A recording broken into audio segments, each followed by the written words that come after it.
And welcome to the East County Prep Football Report with Raymond Brown of SDFootball.net. I'm Ramon Scott of EastCountySports.com. We'll talk about last week's action. We're into league play now, Raymond. So also want to try to take a sneak peek also at the playoffs a little bit because we're getting down to some interesting matchups, especially now that the league play is getting into some of the matchups we kind of haven't been seeing, over the last couple of years. So there's some interesting games this week and how it relates to each team's standing. But how are you doing this week, sir?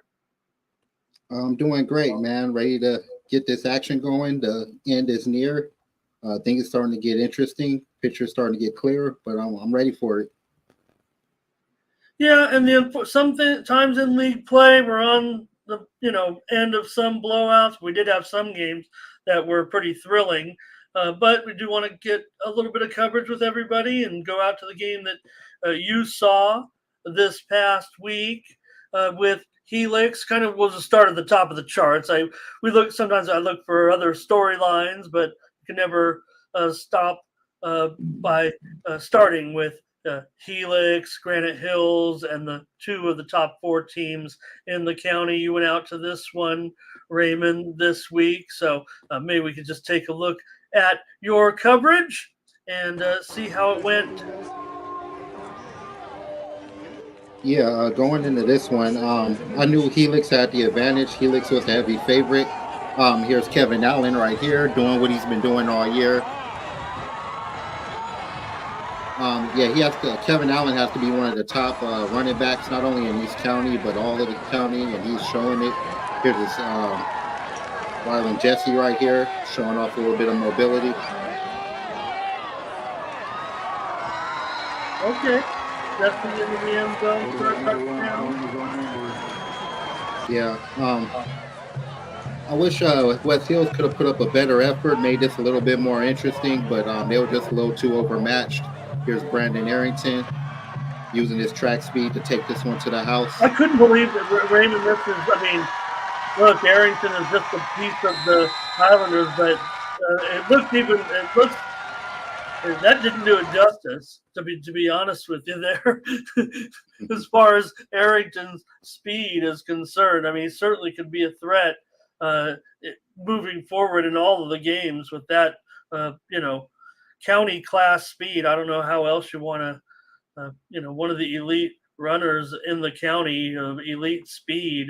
So they went on Allen, 2 touchdowns in the game as well. I guess if you looked at the stat, they really don't pop out this week, Raymond. I tried to sell it that Helix could earn just a grinded out victory, and that's what they'd done in the past. And I was just trying to butter it up a little bit. The past history would show that Helix dominates West Hills, usually in even greater fashion than this. So, but saying that they took it easy on them or whatnot, but I'm not going to say that at all. Caden Chambers touchdown for West Hills in this one, but I think that 34 points. West Hills did stay within the margin of the computer prediction, Raymond. That's about all I can say about the league opener between these two. To West Hill's credit, I mean, they put up a great effort. I like the way Diego Caldron was running the ball a little bit. They couldn't get much done on offense because that defensive line of Helix just way too strong. They've been dominating all year, and it showed in this game. But great game, great effort. I mean, to make your Grossmont Hills League debut against one of the top teams is a tough ask, but they did it, and we'll see where they go from here. Yeah, and again, that's the way it is. I mean, you're just going to have the two teams in the Hills League kind of outclassing the others, but that doesn't mean the other games aren't tremendously interesting, and you'll see in just a moment. But again, for this week, here was Granite Hills against Santana, and it was the Eagles 42 and Santana 6 in this one, Raymond. I watched this one. I felt bad for Mr. Zander, Josh's dad. He is the one that sends out the signal on YouTube for the live video feed. And I know you've been to that Santee Stadium. The giant cement bleachers will prevent you even from sending texts at field level half the game. You gotta like stand in the far part of the end zone sometimes. So he didn't give us the best view, but I'm not complaining. I'm thankful for being able to see the game, and I saw Santana fall to Granite Hills 42-6. Yeah, Santee Community Stadium is a tough place to live stream. Trust me, I know. I've been trying to do it for years, covering the San Diego Surge, trying to get their live stream going. It's tough. Like you need to bring your own router. We've shot together from up high, not live, but yeah, great place to shoot, but not the best place to shoot live, to stream live. But yeah, this is another one of those games. Santana making their Grossmont Hills League debut. Rough outing. Granite Hills is just on a roll. I believe that's their 15th straight win. Zachary Benitez, freshman quarterback, getting it done. 3 passing touchdowns, 1 rushing. Josh Zander, who you just mentioned, his dad. Unfortunately, he couldn't get things going to see his son put up 115 yards and a touchdown. I know he wanted to get that out to the airwaves. Hopefully he did. Hopefully he got the touchdown at least. You know, Max Turner having a great year. Missed the first part of the game, but that was it. Oh, okay. Well, Max Turner, he had another great game, 122 rushing yards and a touchdown. So another victory for Granite Hills. We all saw it coming. They continuing to roll. We're looking forward to the big game. Yeah, he eventually got it from like lower. He had to go down to like a front row seat that was kind of obstructed by the players' helmets a little bit, and he was able to get the signal off, but just he had to do it from field level. Yeah, the connection's bad out there, unfortunately. Nothing against Santana, but they need to get their internet together. No, like a wireless connection or something. Signals, I think it has. I really feel like it has something to do with the. I mean, what other stadium has giant cement bleachers out of all these? I don't think any of them have. They all have the older style, or are built in. Like the Helix cement is built in. The Santana, it's a big cement that kind of like is a structure that goes straight up. So I don't know. I'm just making up stuff here at this point. But I want to also mention Brendan Lewis. He's not getting enough credit at this point. The paper keeps getting his name wrong, but we know it's Brendan because we know he is, as great as he is playing, and he had 2 touchdowns, but he is he's a professional baseball prospect is what he is. I believe going to Arizona State for baseball. So Max Turner, 122 yards. Trevor Smith had a 34-yard interception return for a touchdown. Granite Hills wins their league opener. Benitez. Can't wait to see what he does in his career, because it looks like the Eagles, this is a program. And Benitez, you can only imagine how he's going to develop, I would think. Yeah, he's having an amazing freshman year. Okay, now here comes this is fun, right? This was awesome. And Grossmont, 39-30. This looks like the Grossmont Steel Canyon games of the past, I don't know, few years back. They played like a few games in a row that were exactly like this, where it was kind of a wild game with big-time scores and statistics. And but in this one, Raymond, and I don't know, maybe I was just tired last week, but we didn't. Maybe we didn't want to do the same, but we didn't preview it as Herbert versus Herbert. But maybe we should have. Yeah, I noticed that when I found out about it. When I realized that, I was kind of punching myself, like, oh, we could have. This was a storyline we could have brought up. But yeah, 2 brothers both playing quarterbacks against each other. I don't know how we missed it, but. And this turned out to be a great game. And they both, I believe the brothers had 9 out of the 10 touchdowns. Now, Hudson had most of them, but again, I mean, I'm sure that's something they could talk about at home with Hudson, of course, getting the bragging rights as his team came away with the win. Yeah, great job. The final tally was 552 yards for Hudson with, I believe it might have been the other quarter, one of them said 5 touchdowns. The other one said there was one that maybe there was a 6. Nonetheless, Grossmont, great performance to win this game over Steel Canyon. I'm still going to call it an upset, I think. But looking back at the growth of Grossmont this season, maybe this could have been considered kind of a toss-up game. Noah Walker, who's been putting up some good numbers, really came through big time. He was catching a touchdown every time I looked up, and he had 4 touchdowns, 10 receptions, 168 yards. Cody Bigley continues to produce 7 catches, 205 yards, and 2 scores. Yeah, for Joshua, he got his. And that's the thing, like, hey, man, what if he had to play? I don't know.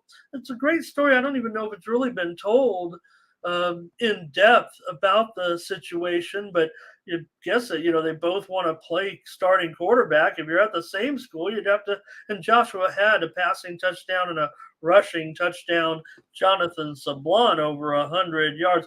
Not much defense, but Zandy Vasilou of Grossmont. There's a good Grossmont athlete. He's at a family. They have a good family of. He had a couple of sacks, forced fumble as well, but Grossmont got the win over Steel Canyon, and I don't know. That kind of sets them right now as the number 3 team, kind of, I guess. And the Hill, we'll see, because Santana, West Hills, you're including them as well, but. It'd be a great league if they weren't having to play Helix or Granite Hills, but I guess that's just the way it has to work out. These other games are great, and there's going to be one of them again this week. So, all right. Yeah, this was a huge win for Grossmont. They really needed this as far as getting into the playoff because I think they're like the 11th seed in D3. So to beat a D2 team in Steel Canyon, yeah, this is not only a good way to start off a league, but a good way to get that resume going for the playoff positioning. But Cody Bigley is having an amazing year. I just want to shout that kid out real quick. Another 100-yard performance. I think he's had over 100 yards, probably over 150 yards in every game he's played this year. So congratulations to Bigley, one of the top receivers in the county. Yeah, and we'll talk about Grossmont Helix in a little bit. I mean, then, it can be beaten down to death, but I just want to, kind of talk about maybe where Grossmont is and where they're going, but I'll wait for that in just a moment because we're going to talk about it a little bit more in depth with a Highlander right here. All right, now let's talk about a great performance. They're all great for Mount Miguel. Look, I know it's 52-0. It's one-sided, no big deal, but Raymond is still part of the story right now for Mount Miguel. Here they are in league play. Really a team that they were kind of maybe they had surpassed them over the last year or two with Valhalla's downturn, but right now there's not a rivalry or anything like that between these two teams that have been kind of equally matched of late. Another big win for Mount Miguel. They seem to be on the upswing since falling to Bishops, slipping up a little bit, but I didn't think this was going to go this crazy, 52-0. But great, another big game for Matthew Barton. I believe, if I'm not mistaken, he had 6 touchdowns. And speaking of great receivers in the East County, Jeremiah Castillo is another one. Paris Vernon, he's been amazing since he came back from his sit-out. This team is rolling again. They're right back to where they was before, when they were undefeated. So, they get 2 weeks to prepare for El Capitan. So, look out. They're back. Yeah, Vernon had a rushing touchdown and a receiving touchdown, just another one of the weapons. And now, I guess, Castillo, 8 catches, 116 yards, 2 touchdowns. Braylon Cardwell, receiving touchdown, interception return for a touchdown. There's more. Senior Johnny Castro had a touchdown. I want to mention sophomore because I just want to try to say his name. I hope I say it right. If not, shout me out. Zane Rodier with a touchdown. Eric White, Easton Sanchez, 9 tackles in the shutout. Dominic Diarcos, 9 tackles, 2 for loss. Christian Lopez, a pair of sacks. Colin Hickson, the senior, an interception. Lopez, he's a freshman. Armenta, a senior. They both had sacks, but I will, of course, every week, as long as he does it, Raymond, I have to do it every week. It was for Valhalla. Brandon Doctor, he was in the backfield with another sack. You called it. So he was in the backfield. Called a doctor with a sack there. Got to shout him out in that one. All right. Every week, every time he gets a sack, we're going to shout it out. We're going to do it. Congratulations to Doctor. Unfortunately, he had to be on the losing end, but he's having a great year despite the year that the Valhalla's having. Great point. All right, El Capitan rolled to victory at home in their Grossmont Valley League opener. Raymond 38-3, as expected here. Did it quickly, confidently. El Cap. You talked about their preparation for the next game. Yeah, great win for El Capitan against a struggling Monte Vista team. They just needed to win, man. They were, They were like 3 straight losses, so they just needed to get a win here. Barker, La Chapa, that combination is deadly. They're back. Yeah, they need to get it out the way, start getting in the winning spirit because they got a big one coming up in 2 weeks, and they need to be on because.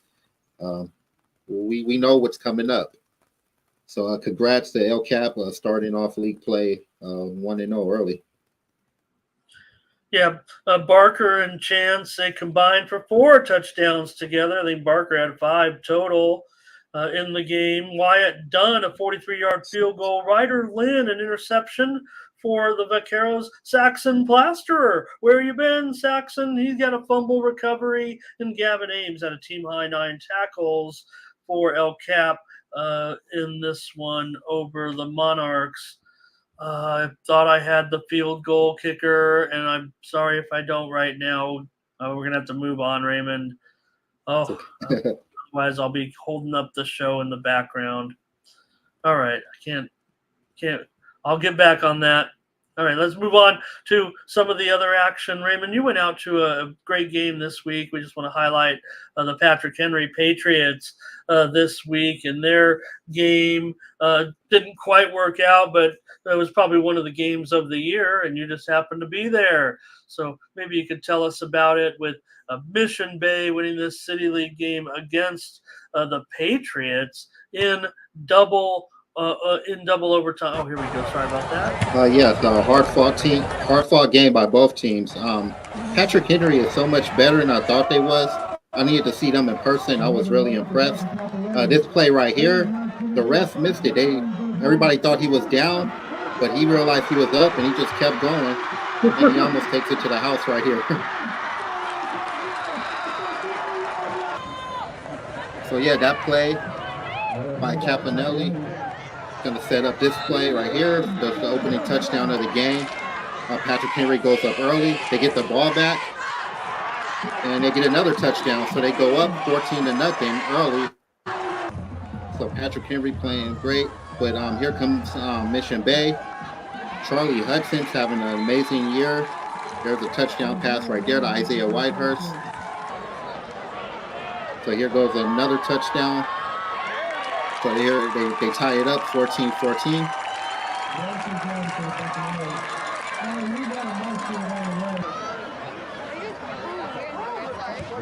Oh no, I'm sorry, they tied it. Okay, they went up 21-14. So this is the ensuing kickoff. And guess who was this on the kickoff? Michael Jordan. Number 23. He is going to take this to the house. Yeah. And he is going to tie it 21-21 going into halftime.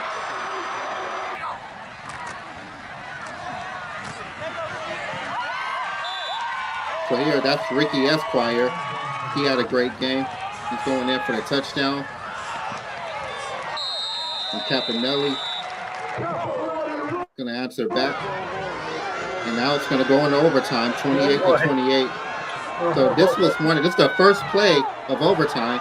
We're going to find a wide open receiver for a touchdown. Mission Bay has to answer back. And that's exactly what they're going to do here.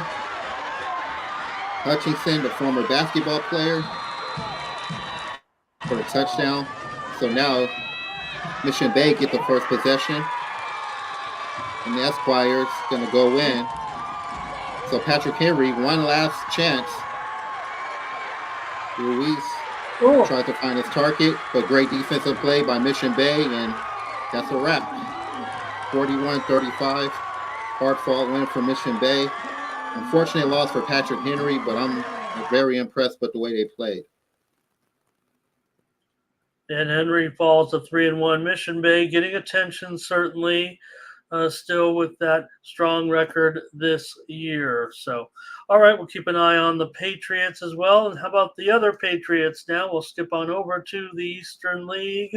Point Loma defeated Christian in the league opener. Kind of a point where both teams were in a situation where they were going to – it was one of those see where we stand kind of games.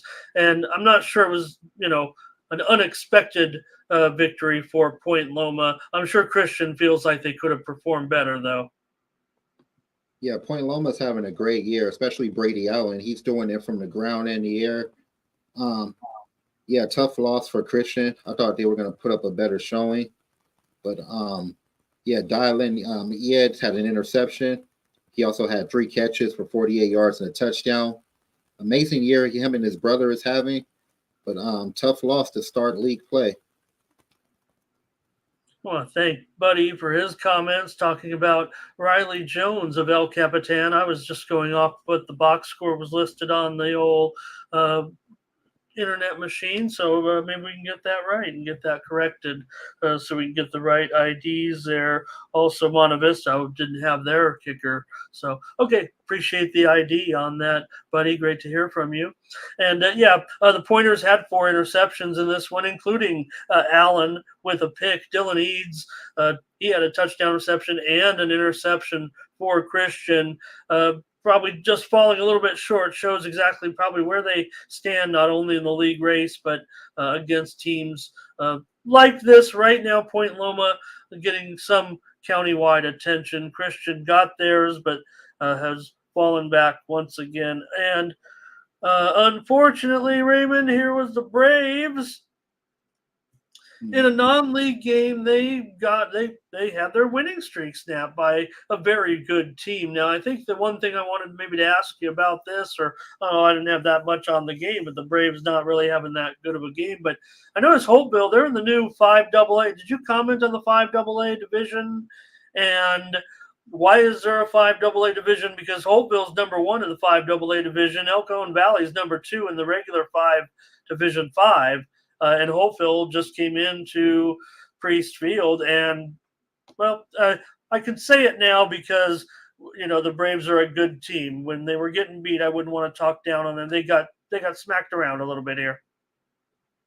I have no idea why there's a 5AA division. I already think that like 6 divisions is too much, so I guess they added another one for all the teams that are like on the or just getting started. Basically, really a division? I mean, what am I looking at?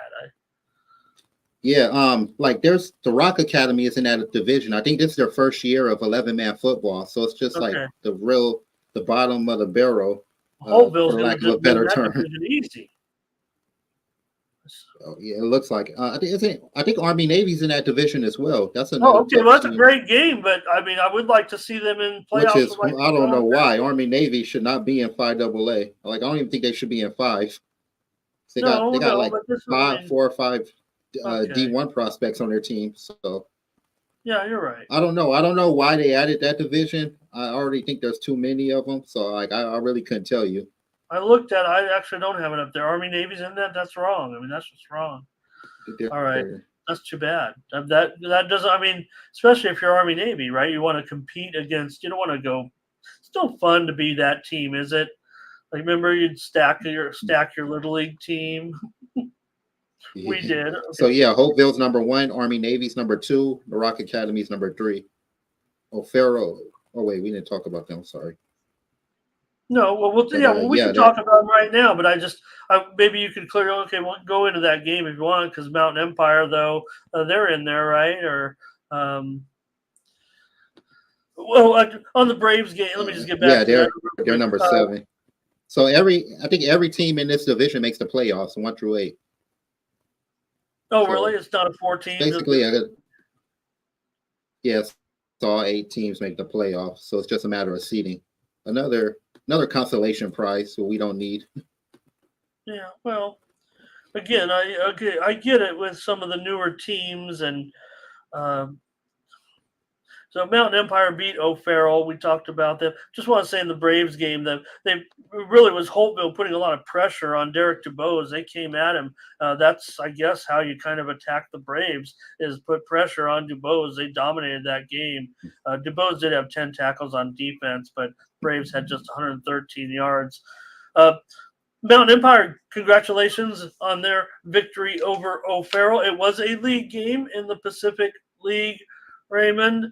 What were you going to say about did you have another comment about O'Farrell in that division and what's going on? No, I was just saying they're the 8th seed and they're looking for their first win. But they're like O'Farrell, if they don't win no games, they're still going to be in the playoffs. So, yeah, but they're the last rated team basically in the county, unfortunately. Yes, they're number 8. Yes. So they're out of all the teams playing 11-man football at the bottom of the 5AA. Mountain Empire. I predicted the Mountain Empire would win this game. I mean, how do I not predict that against the lowest rated team, even on the road? Yeah, I did too, but I didn't think it was going to be close. No, O'Farrell led 7-0. Okay. Go ahead. I was going to say, well, that just goes to show, like, when you play a team that's looking for their first win, it's kind of tough. They're going to give you their best fight because they want that win. So I'm surprised, but I'm not too surprised. Yeah, no, and O'Farrell's, and like you said, they're a new team too. They've only been around a couple of years, so they led 7-0. But Isaac Gonzalez had a touchdown in the second quarter. He had 135 total yards. Aiden Rivera, a senior, had a short field goal. Phoenix Tanny, an interception. Christian Rose, a fumble recovery for Mountain Empire. Drew Reed, an interception, a fumble recovery, 8 tackles. He had a big game for Mountain Empire. Rose and Patlin, I think Johnny Patlin, that's it. They also contributed on the defense for Mountain Empire in that first victory. So I just wanted to shout that out there. Good job, Mountain Empire. All right. Raymond, so look, we didn't know much, and I guess we still don't know, but we just knew that Sage Hills was coming in here and playing an 8-man game against Foothills Christian. I will say this, having looked at the box score, I didn't see any highlight. I actually think that PPR was there. Maybe I didn't see it, but they got to be pretty bad, but I did not see Ben Hernandez in the box score. So Cam Brown had 2 touchdowns. But I hope Ben Hernandez is okay. If he's injured, I'm sorry. Shout out to him. But he was not in the box score, and they lost by 44 to a team that I think they were an underdog against. Yeah, it looks like it. I don't have much information on this game, but I was hoping Foothills Christian get the win. Congrats to Cam Brown on another great game. I hope they can do better next week. Yeah, I didn't mean to put you on the spot there with that one, but let's see here. Let me get ready and bring up the rankings for this week. Then I think we've covered all the results from last week. So we'll go over to stfootball.net and take a look at the poll this week. Raymond, let me bring it up here. Yes. And I don't think there were some news, I think, out of the poll. So maybe we can cover it here with how you voted and how the rankings are currently on the site. Let's see here. Did I go too far? There we go. This one, I think, has it. All right, Raymond. Here we go. Lincoln got 18 of the 31st place votes this week. And Carlsbad at number 2. I don't think anything different here I'm missing. Del Norte was your big headline there with their move into the top 10. And Torrey Pines, wow, big jump. Yes, I think the Del Norte's top 10 for the first time in school history. I don't remember them ever being a top 10 team. So congratulations to Del Norte. They're playing great this year. Their coach is doing a great job. Great win over Rancho Bernardo, battle of former two Super Bowl winners. So great game. That was like 4 overtimes, I believe. And Del Norte pulled it off. So congratulations to them. El Camino slips in the poll. Modern day there. You see Mount Miguel up to number 13 right now. That's terrific. I mean, that's just wow. That's really flabbergasting, actually. I love what's going on every time with Mount Miguel. Again, I just see Madison there. They've fallen all the way down to 14th. Dropping out of the poll was West Hills and Christian this week. The flavor of the week, I like to call it here with you guys and the poll right now. But Ramona moves in. They got a couple of votes there, and that Mission Bay Club at 6-1 as well. All right. Appreciate that. Yeah. Go ahead. You have another comment on the poll? Yeah, actually, I actually like I'm trying to get up my vote, but I can't get it up for some reason. But I will say, I like how the poll turned out. I agree with the top 10. What would I change? There ain't nothing I really changed. Yeah, everything looks good. Let's see. Is your poll the one? Well, I don't know if it's because I'm sharing my screen. Maybe if I. Oh no, that's the media poll. Yeah, that is the media poll. I don't make my vote public. I don't know if you can do it. I can take that out right now, but I don't know if that would change anything. Let's see, I have Lincoln number 1, Crossbat 2, Granite Hills 3, Helix 4. Okay, LCC 5, Mission Hill 6, Cathedral 7, Modern Day 8, Del Norte 9, and Torrey Pines 10. Okay. That's quite the same. And let's take a look at this week's action for the games coming up. There is one game on Thursday. Maybe it's not going to be too close, but we still want to take a look at this one before we get to the bigger matchups. I don't know what you want to call it, but Valhalla is going to take on El Cap here, Raymond. Those computers are certainly, they have mostly around a four touchdown favorite or so. Feels like that's what it could be. I guess El Capitan maybe could get there by 5, but I'll just say this. I mean, Valhalla, this has been a productive season as far as what we've seen over the past couple of seasons. So they can come in here and score a couple of touchdowns on El Cap, I would think. Yeah, I got El Cap being a favorite in this one. I think they got their rhythm back. They got their grooves back with Brant Baker and La Chapa, that combination. So I know that Brandon Doctor is going to get a sack. So I do know that much about Valhalla. And I don't know. They just need to get that run going. Dominic Silva still among the top rushers in the county. If they can get him going, they might have a chance, but I just don't see it. I see El Cap winning by 4 touchdowns. I think the predictions are correct. Yeah, that's what it seems to be here in this one. All right, so preview now. Let's get to the Hills League coverage, Raymond. And I don't know how you want to talk about it. If you want to go there with the claymores, with the old musket, or what you want to say about it, but I don't want to sit here and be Mr. Helix Homer. So go ahead. Yeah. In order for Grossmont to have a chance, they need to get Cody Bigley going. You can see him right there. He's having an amazing season, him and Herbert. So hopefully they can put some points on the board, use that combination. But yeah, it looks like that musket's going to stay at the Helix Library. I don't see them beating Helix. They're at their best right now. They're going to have to catch them in a down year, and this is not a down year. This is probably one of their best years. And thanks to that guy right there, Kevin Allen III, he's just having an amazing year running the ball. I don't know if they're going to be able to stop him or if they're going to be able to stop any of those guys. Riley Jesse. I don't know, man. I hope Grossmont put up a good effort, but I don't see them winning this game. I think the Musket stays in La Mesa.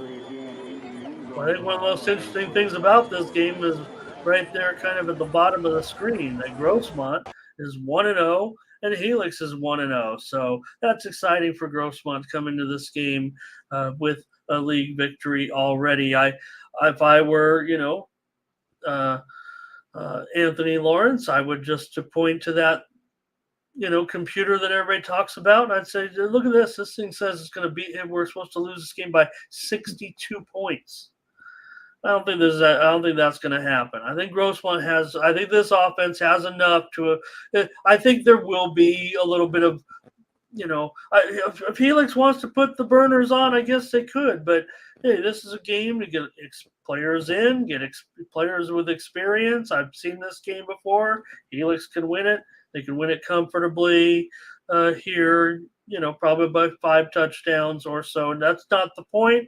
The point here is for Grossmont to continue their progression, not get too frustrated by this, and just keep going, because they're going to make probably make the playoffs in Division III, and they could be a real sleeper. They've got to fight. They can't lose. They might have to win one of those key games against one of the Hills League teams that they're matched up with more evenly. This won't matter, win or lose, quite frankly, for Grossmont. Well, I mean, win it would, but I mean, if they were to lose, it wouldn't be, and it won't hurt them at all. So Helix, they're in overdrive at this point. Just keep everybody healthy too, that sort of thing. So yeah, Helix will roll. I don't think it's going to be 60 points, but I think Grossmont will put up a decent fight. But yeah, Helix is just rolling right now. They're playing some amazing football. Yeah, it could be something. It could be something crazy. This is crazy. It could be like 56-28. Could be something like that. Could be 49. I didn't think Grossmont was going to go and do what they did to Steel Canyon. So coming off that momentum, they come with that type of energy. They could make this a game. But just watching Helix out, it's hard for me to call that one.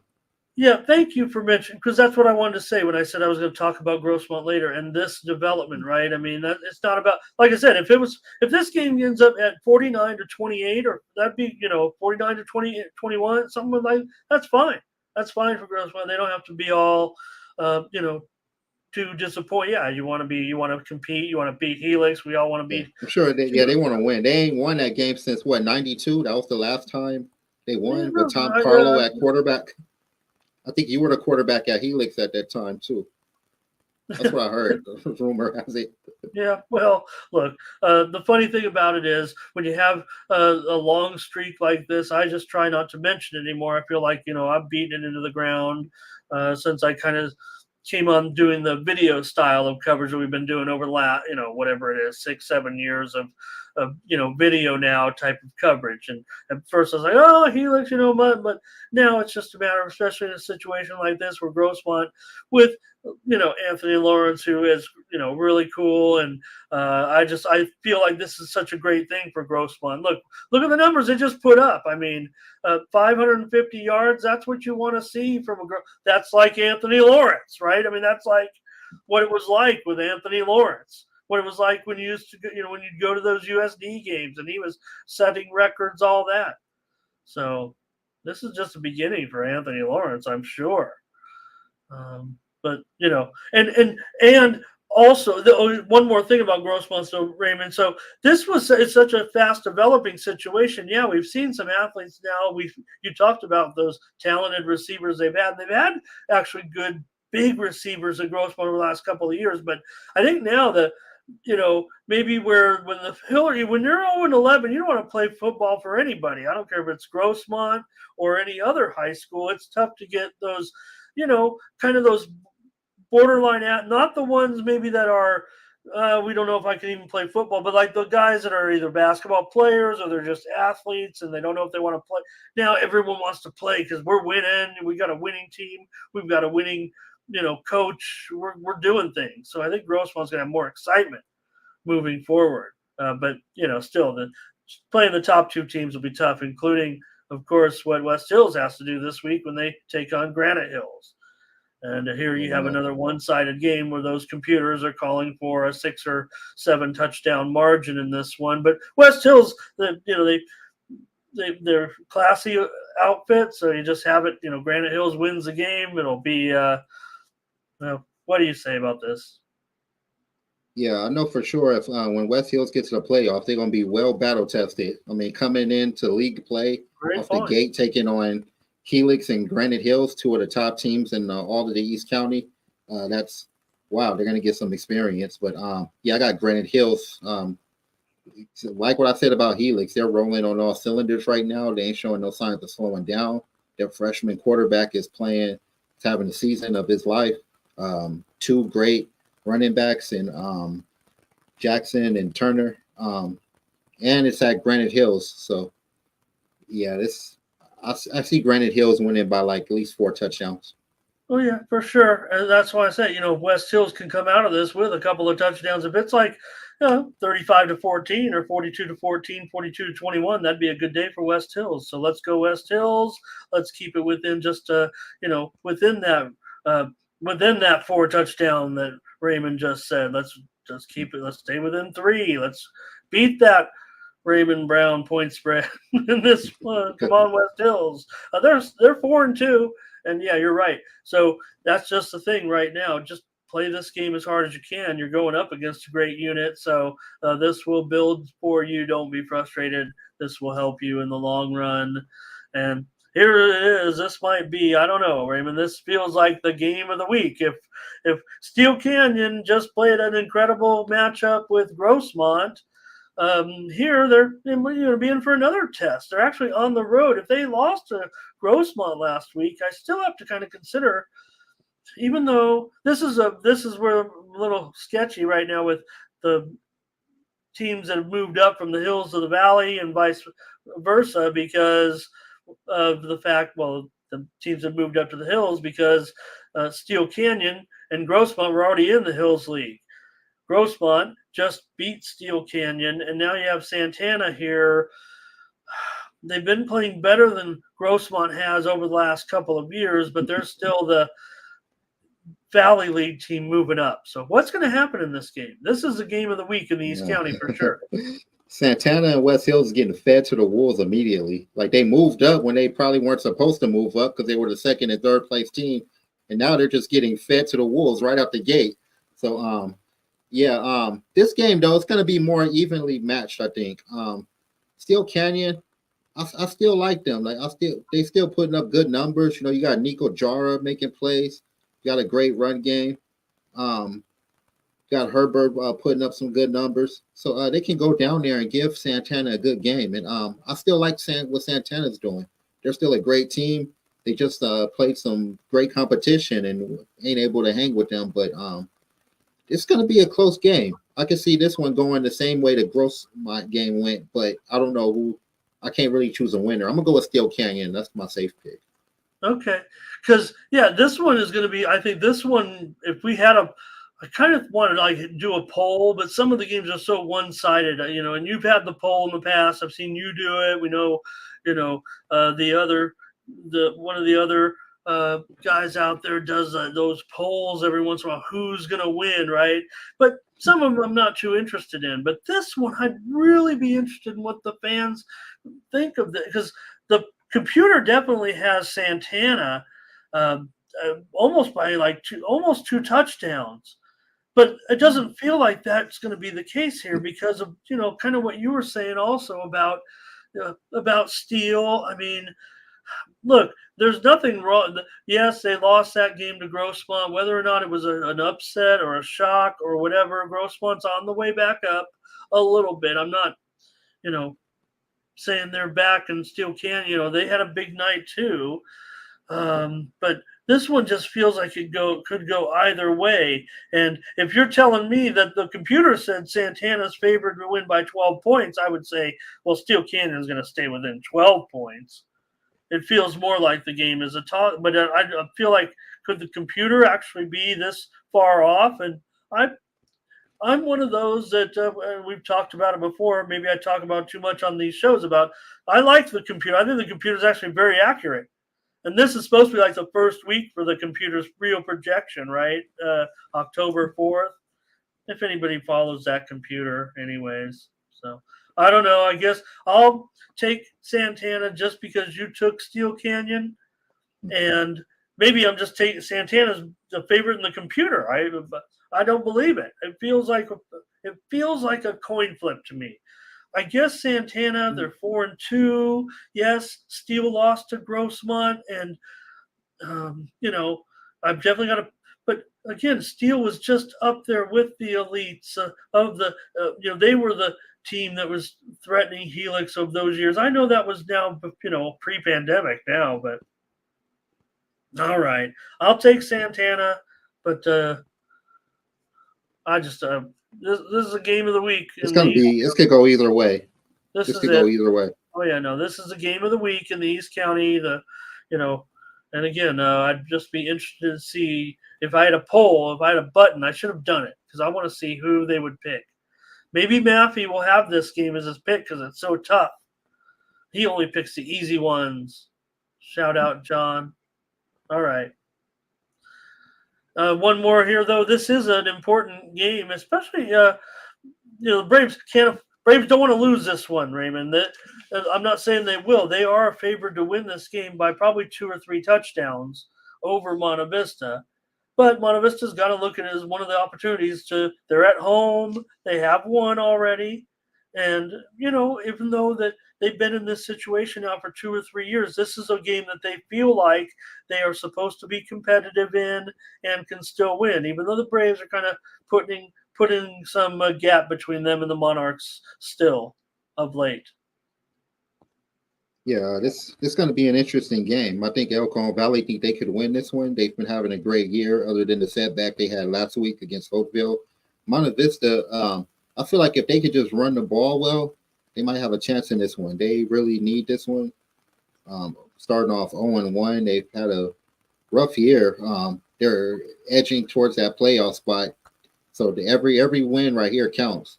So it's going to be a great game between two hungry teams. Yeah, I'm going to take the Braves in this one to win it. So I'll take Monte Vista then. Okay. Yeah, thank you. I want to support Monte Vista here a little bit, and if they can stay within 2 touchdowns, that would be great. And I imagine if Monte Vista, if everything goes right for them, I'm not saying they can. I've seen some flashness of greatness from Monte Vista, so hopefully if it comes out the whole game, they can. Oh yeah, they can play enough defense and be, patient enough and mistake free. Not always, but with Coach Ham they can be, and they can stay in any game. Okay, Christian is going to take on Morse in an Eastern League game here. This seems like it's going to be pretty exciting here. Because right now, the other game, La Jolla's playing Point Loma on Thursday in the Big Eastern League game between the two teams that are 1-0 right now. But Christian here, probably a favorite. Looks like by about 2, maybe 3 touchdowns, actually. It feels like it's going to be closer, though. Morse has beaten Christian, I believe, just in a playoff game a year or 2 ago. 2 years ago, I want to say. Yeah, that was the year they went to the championship. That game was in Elkhorn Valley. So that might have been, that was 2019. Yeah, they had to move that. I remember Lincoln was playing Granite Hills, like down the street. So I remember that.